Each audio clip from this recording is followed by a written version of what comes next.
आज की इस कहानी का नाम है पिंजरा। शांति ने ऊब कर कागज के टुकड़े टुकड़े कर दिए और उठकर अनमनी सी कमरे में घूमने लगी। उसका मन स्वस्थ नहीं था। लिखते लिखते उसका ध्यान बढ़ जाता था। केवल 4 पंक्तियां वह लिखना चाहती थी, पर वह जो कुछ लिखना चाहती थी उससे लिखा न जाता था। भावावेश में कुछ का कुछ लिख जाती थी। 6 पत्र वह फाड़ चुकी थी। वह 7वां था। घूमते घूमते वह चुपचाप खिड़की में जा खड़ी हुई। संध्या का सूरज दूर पश्चिम में डूब रहा था। माली ने क्योरियों में पानी छोड़ दिया था और दिन भर के मुरझाए फूल जैसे जीवन दान पाकर खिल उठे थे। हल्की फुल्की ठंडी हवा चलने लगी थी। शांति ने दूर सूरज की ओर निगाह दौड़ाई। पीली पीली सुनहरी किरणें जैसे डूबने से पहले उन छोटे छोटे बच्चों के खेल में जी भर हिस्सा ले लेना चाहती थी, जो सामने के मैदान की हरी भरी घास पर उन्मुक्त खेल रहे थे। सड़क पर 2 कमीन युवतियां हंसती चुहले करती उछलती कूदती चली जा रही थी। शांति ने एक दीर्घ निश्वास छोड़ा और मुड़कर अपने अपने इर्द गिर्द एक थकी हुई निगाह दौड़ाई। छत पर बड़ा पंखा धीमी आवाज से अनवरत चल रहा था। दरवाजे पर भारी पर्दे हिल रहे थे और भारी कोच और उन पर रखे हुए रेशमी गद्दे, गलीचे और दरमियान में रखे हुए छोटे छोटे अटकोने मेज और उन पर पीतल के नन्हे नन्हे हाथी और फूलदान। और उसने अपने आप को उस पक्षी सा महसूस किया जो विशाल स्वच्छंद आकाश के नीचे खुली स्वतंत्र हवा में आम की डाली से बंधे हुए पिंजरे में लटक रहा हो। तभी नौकर उसके छोटे लड़के को जैसे बरवस खींचता सा लाया। धोबी की लड़की के साथ वह खेल रहा था। आव देखा न ताव और शांति ने लड़के को पीट दिया। क्यों तू उन कमीनों के साथ खेलता है? क्यों खेलता है तू, इतने बड़े बाप का बेटा होकर? और उसकी आंखें से अनायास की आंसू बह निकले। तब वही बैठे बैठे उसकी आंखें के सामने अतीत के कई चित्र फिर गए। उसके पति तब लॉन्ड्री का काम करते थे। बाइबिल सोसाइटी के सामने, जहां आज एक दंदानसाज बड़े धड़ल्ले से लोगों के दांत उखाड़ने में निमग्न रहते हैं। उनकी लॉन्ड्री थी, आय अच्छी थी, पर खर्च भी कम न था। 35 रुपया तो दुकान का किराया ही देना पड़ता था, और फिर कपड़े धोने और इस्त्री करने के लिए जो तवेला ले रखा था उसका किराया अलग था। इसके अतिरिक्त धोबियों के वेतन, कोयले, मसाला और 100 दूसरे पचड़े, इस सब खर्च की व्यवस्था के बाद जो थोड़ा बहुत बचता था उससे बड़ी कठिनाई के साथ घर का खर्च चलाता था। और घर उन्होंने दुकान के पीछे ही महीलाल स्ट्रीट में ले रखा था। महीलाल स्ट्रीट जैसी अब है वैसी ही तभी भी थी। मकानों का रूप यद्यपि इस 10 वर्षों में कुछ बदल गया है, किंतु मकानों में कुछ अधिक अंतर नहीं आया।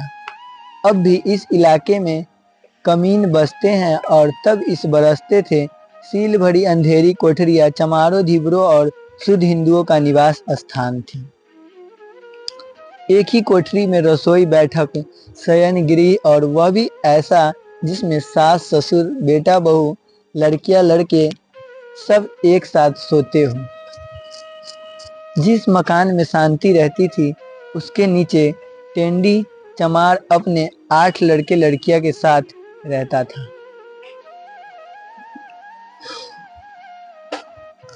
दूसरी चौड़ी गली में मरवाड़ी की दुकान की वह जिधर दरवाजा था उधर भंगी रहते थे। उनके दरवाजे से जरा ही परे भंगियों ने तंदूर लगा रखा था, जिसका धुआं सुबह शाम उनकी रसोई में आ जाया करता था, जिससे शांति को प्राय रसोई की खिड़की बंद करनी पड़ती थी। दिन रात वह चारपाई बिछी रहती थी और कपड़ा बचाकर निकलना प्राय असंभव होता था। गर्मियों के दिन थे और म्यूनिसिपैलिटी का नल काफी दूर अनारकली के पास था। इसलिए गरीब लोगों की सहूलियत के ख्याल ने शांति ने अपने पति की सिफारिश पर नीचे डेवढ़ी के नल से उन्हें पानी लेने की इजाज़त दे दी। किंतु अब उन्हें उस मकान में आए कुछ दिन बीते तो शांति को मालूम हो गया कि यह उदारता बड़ी महंगी पड़ेगी। एक दिन जब उसके पति नहाने के बाद साबुन की डिबिया नीचे ही भूल आए और शांति उसे उठाने गई तो उसने उसे नदारद पाया। फिर कुछ दिन बाद तौलिया गायब हो गया और इसी तरह दूसरे तीसरे कोई न कोई चीज गुम होने लगी। हार कर एक दिन शांति ने अपने पति के पीछे पकड़कर नल की टोटी पर लकड़ी का छोटा सा बक्सा लगवा दिया और चाबी उसकी अपने पास रख ली। दूसरे दिन जब एक ही धोती से शरीर ढांपे व पसीने से निचुड़ती हुई चूल्हे के आगे बैठी रोटी की व्यवस्था कर रही थी तो उसने अपने सामने एक काली सी लड़की को खड़ी पाया। लड़की उसकी समवयस्क ही थी। रंग उसका बेहद काला था और शरीर पर उसने अत्यंत मैली कुचैली धोती और बड़ी बंडी पहन रखी थी। वह अपने गहरे काले बालों में सरसों ही का तेल डालती होगी क्योंकि उसके मस्तक पर बालों के नीचे पसीने के कारण तेल में मिली हुई मैल की एक रेखा बन जाती थी। चौड़ा सा मुंह और चपटी सी नाक। शांति के हृदय में क्रोध और घृणा का तूफान उमड़ आया।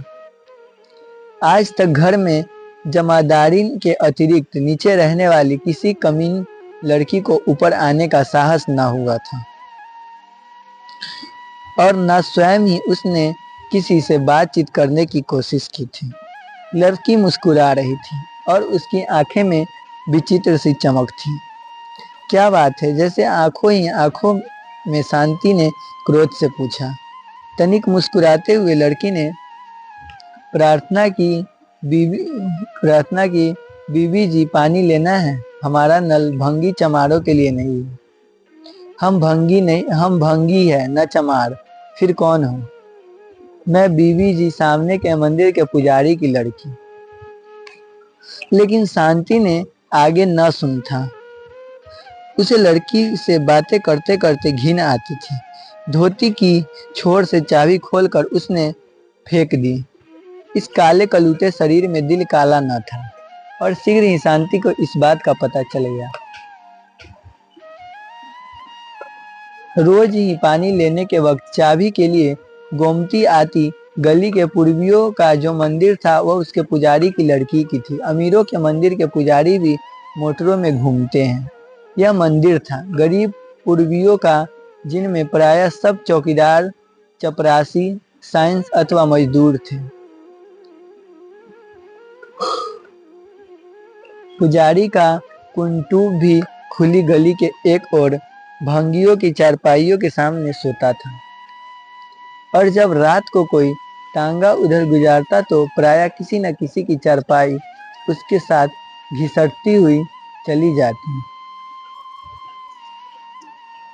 मंदिर में कुआं तो था पर जब से इधर नल आया उस पर डोल और रस्सी कभी ही रही और फिर जब समीप ही किसी की डेवढ़ी के नल से पानी मिल जाए तो कुएं पर बाजू तोड़ने की क्या जरूरत है। इसलिए गोमती पानी लेने और कुछ पानी लेने के बहाने बातें करने रोज की सुबह शाम आ जाती।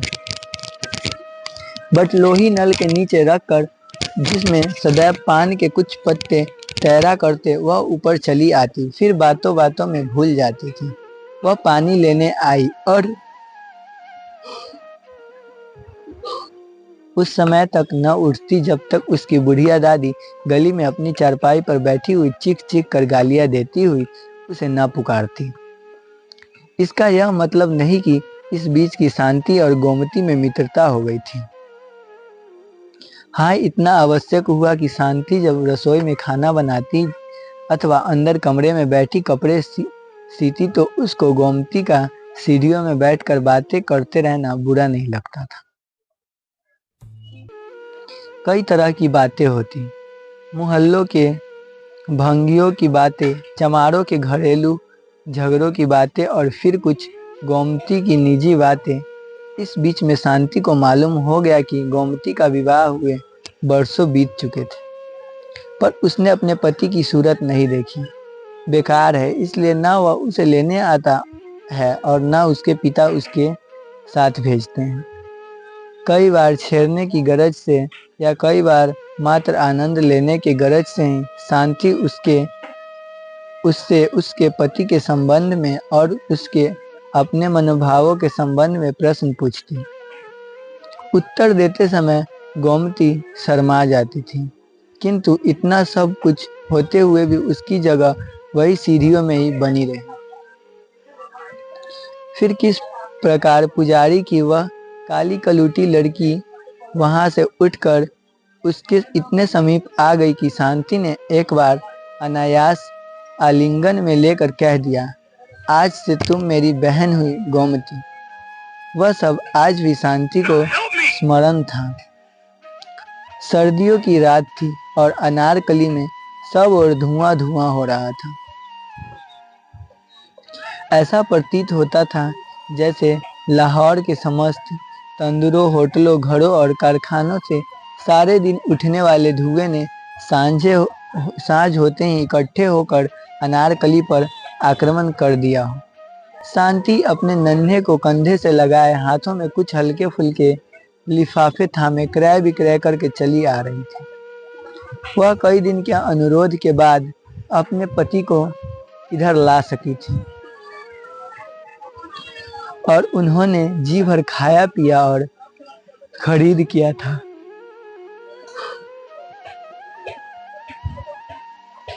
अनारकली के मध्य बगाली रसगुल्लों की जो दुकान है, वहां से रसगुल्ले खाने की शांति का बड़ा मन होता था, पर उसके पति को कभी इतनी फुर्सत ही नहीं थी कि वहां तक सिर्फ रसगुल्ले खाने के लिए जा सके।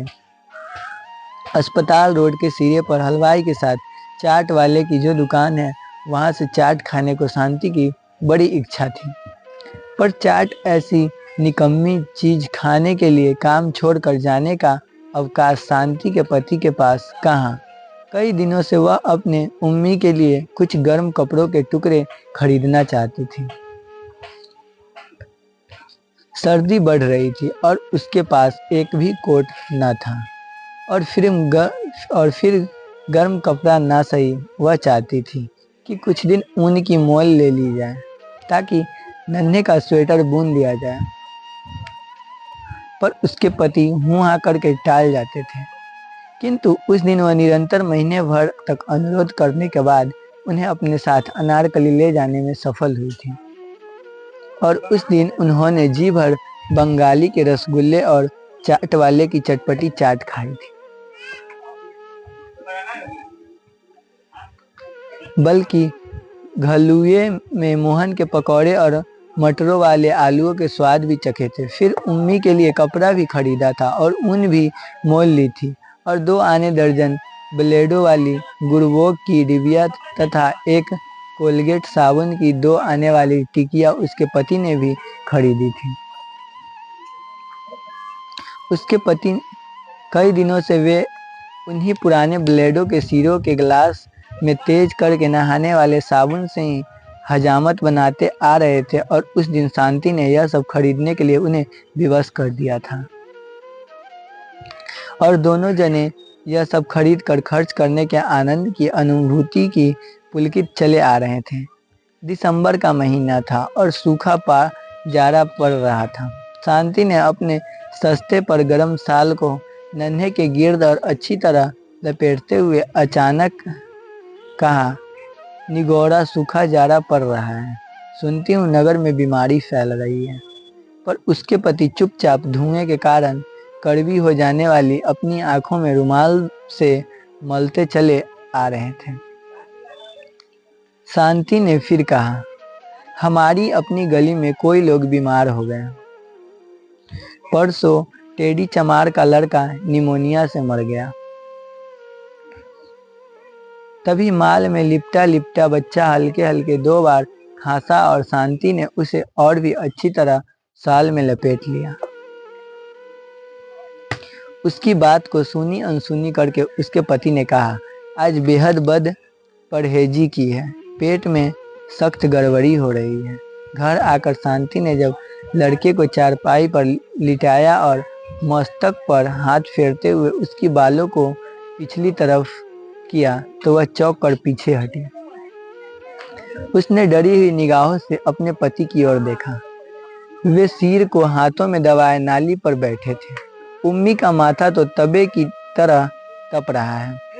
उसने बड़ी कठिनाई से गले को अचानक अवरुद्ध कर देने वाली किसी चीज को बरबस रोक कर कहा, लेकिन उसके पति को खो हुई शांति का कंठ अवरुद्ध सा होने लगा था और उसकी आंखें भर सी आई थीं। पर अपने पति को कैरते हुए बच्चों का ख्याल छोड़ वह उनकी ओर भागी। पानी लाकर उनको कुल्ला कराया। निढाल से होकर वे चारपाई पर पड़ गए। पर कुछ ही क्षण बाद उन्हें फिर क्या हुई, शांति के हाथ पांव फूल गए। घर में वह अकेली, सास माँ पास नहीं, कोई दूसरा नाता रिश्ता भी समीप नहीं और नौकर रखने की गुंजाइश ही कभी नहीं निकली। वह कुछ क्षण के लिए घबरा गई। एक उड़ी उड़ी सी दृष्टि उसने अपने ज्वर से तपते हुए बच्चे और बदहजमी से निढाल पति पर डाली। अचानक उसे गोमती का ख्याल आया। शांति अकेली कभी गली में नहीं उतरी थी, पर सब संकोच छोड़ वह भागी भागी नीचे गई। अपनी कोठरी के बाहर गली की ओर मात्र ईंटों के छोटे से पर्दे की ओट से बने हुए रसोई घर में बैठी गोमती रोटी बेल रही थी और चूल्हे की आग से उसका काला मुख चमक सा रहा था। शांति ने देखा उसका बड़ा भाई अभी खाना खाकर उठा है, तब आगे बढ़कर उसने इशारे से गोमती को बुलाया। तवे को नीचे उतार और लकड़ी को बाहर खींचकर गोमती उसी तरह भागी आई। तब विनीत भाव से संक्षेप में शांति ने अपने पति तथा बच्चे को हालात का उल्लेख किया और फिर प्रार्थना की कि वह अपने भाई से कहकर तत्काल किसी डॉक्टर को बुला दे। उनकी लॉन्ड्री के साथ ही जिस डॉक्टर की दुकान है वह सुना है पास की लाजपती रोड पर रहता है। यदि वह आ जाए तो बहुत ही अच्छा हो। और फिर साड़ी के छोर से 5 रुपए का एक नोट खोल शांति ने गोमती के हाथ में रख दिया कि फीस पहले ही क्यों न देनी पड़े, पर डॉक्टर को अवश्य ले आए। और फिर चलते चलते उसने यह भी प्रार्थना की कि रोटी पकाकर संभव हो तो तुम ही जरा आ जाना। उम्मी शांति का गला भर आया था। गोमती ने कहा था, आप घबराइए नहीं, मैं अभी भाई को भेज देती हूँ। और मैं कहकर भी अभी आई और यह कहकर वह भागती सी चली गई थी। शांति वापस मुड़ी तो सीढ़ियों चढ़ते चढ़ते उसने महसूस किया कि शंका और भय से उसके पांव कांपते रहे हैं और उसका दिल धक धक कर रहा है। ऊपर जाकर उसने देखा उसके पति ऊपर से उतर रहे हैं। हाथ में उनके खाली लोटा है। चेहरा पहले से भी पीला हो गया है और माथे पर पसीना छूट गया है। शांति के उड़े हुए चेहरे को देखकर उसने हंसने का प्रयत्न करते हुए कहा, घबराओ नहीं, सर्दियों में हैजा नहीं होता। शांति ने रोते हुए कहा, आप ऊपर क्यों गए? वही नाली पर बैठ जाते हैं। किंतु जब पति ने नाली की ओर फिर चारपाई पर पड़े हुए बीमार बच्चों की ओर इशारा किया तो शांति चुप हो गई। उसने पहले सहारा देखकर पति को बिस्तर पर लिटाया, फिर नाली पर पानी गिराया, फिर दूसरे कमरे में बिस्तर बिछा बच्चे को उस पर लिटा आई।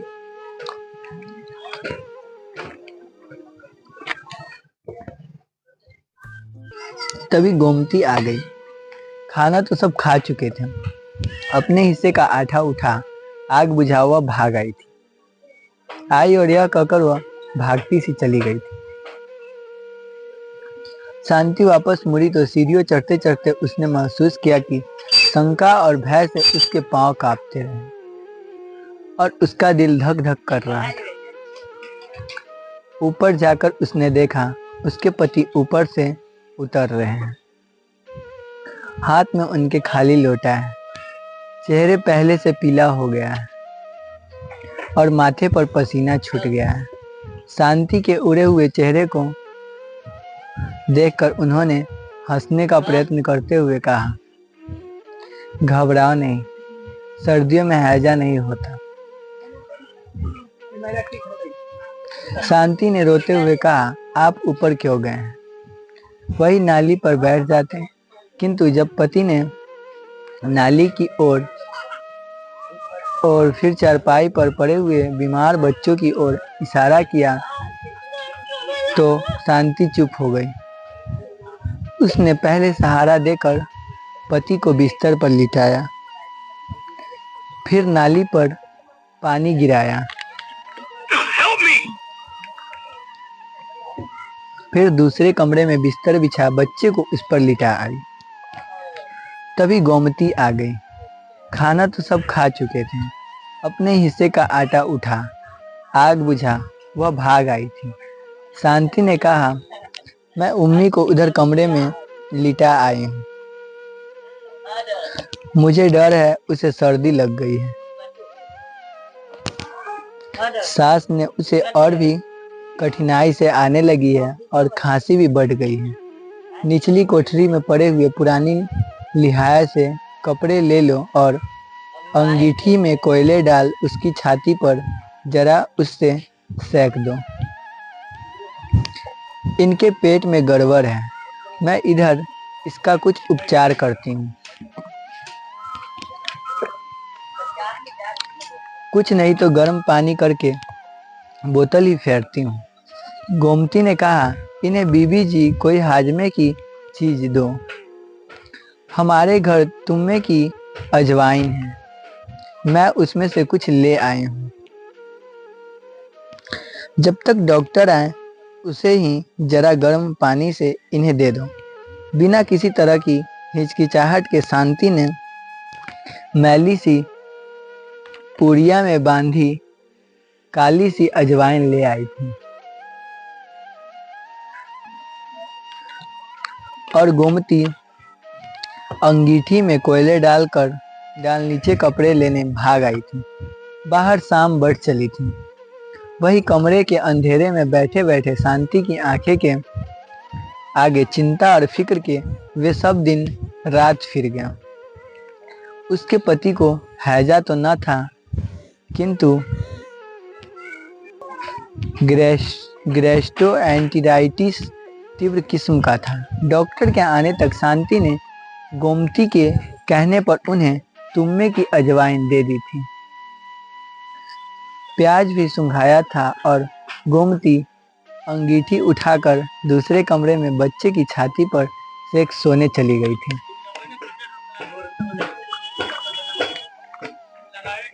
डॉक्टर के आने पर मालूम हो गया था कि इसे निमोनिया हो गया और अत्यंत सावधानी की आवश्यकता है।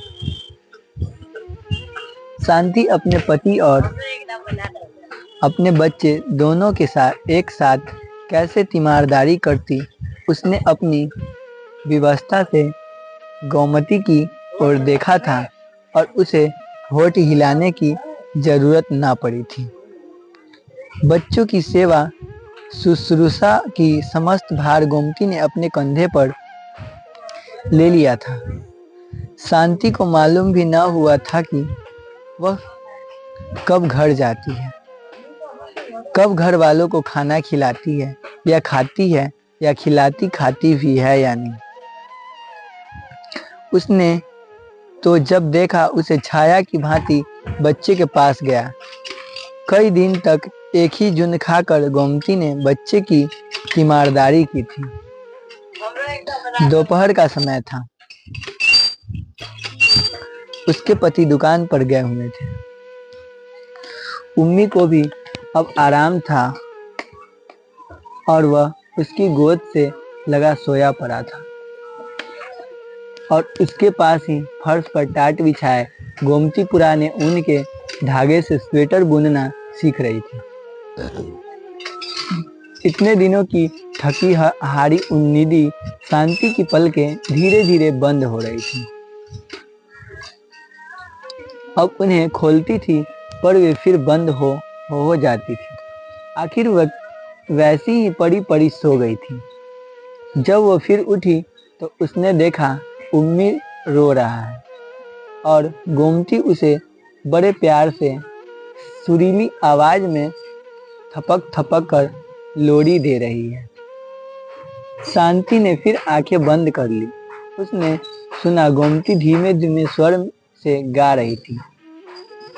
आरी कक्को जारी कक्को जंगल पक्को बेर भाया हाथे ढेला चिरोया उड़े जा और फिर आरी चिरोआ दो पप्पर पकाए जा भाया हाथे टोला चिराया उड़े जा। बच्चा चुप करा रहा था। लोरी खत्म करके उसने बच्चे को गले से लगाकर चूम लिया। शांति ने अर्ध निमीलित आंखों से देखा। बच्चे के पीले जर्द सूखे से मुख पर गोमती का काला स्वस्थ मुख झुका हुआ था। सूख के आंसू उसकी आंखों में उमड़ आए।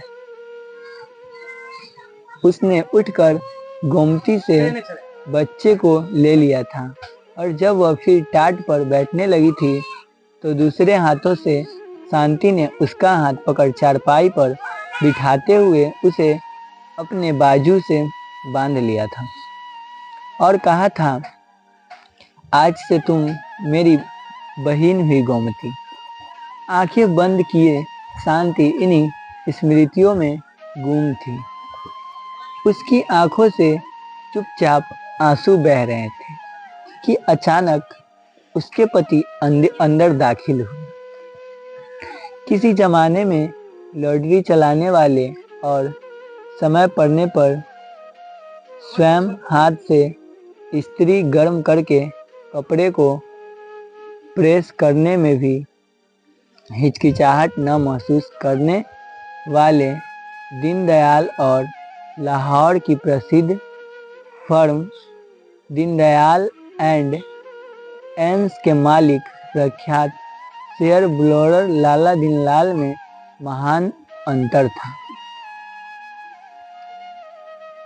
इस 10 वर्ष के अरसों में उनके बाल यद्यपि पक गए थे किंतु शरीर कहीं अधिक स्थूल हो गया था। ढीले ढाले और प्रायः लॉन्ड्री के मालिक होते हुए भी मैल कपड़े पहनने की जगह अब उन्होंने अत्यंत बढ़िया किस्म की रेशमी सूट पहन रखा था और पाँवों में श्वेत रेशमी जुराबे तथा काले सैंडल पहने हुए थे। शांति ने झट रुमाल से आंखें पोंछ ली। तो दोस्तों, आज की कहानी आपको कैसी लगी कमेंट बॉक्स में ज़रूर बताना और चैनल पे नया हो तो चैनल को सब्सक्राइब करके वीडियो को ज़रूर से ज़रूर लाइक करें और अपने दोस्तों के पास शेयर करें।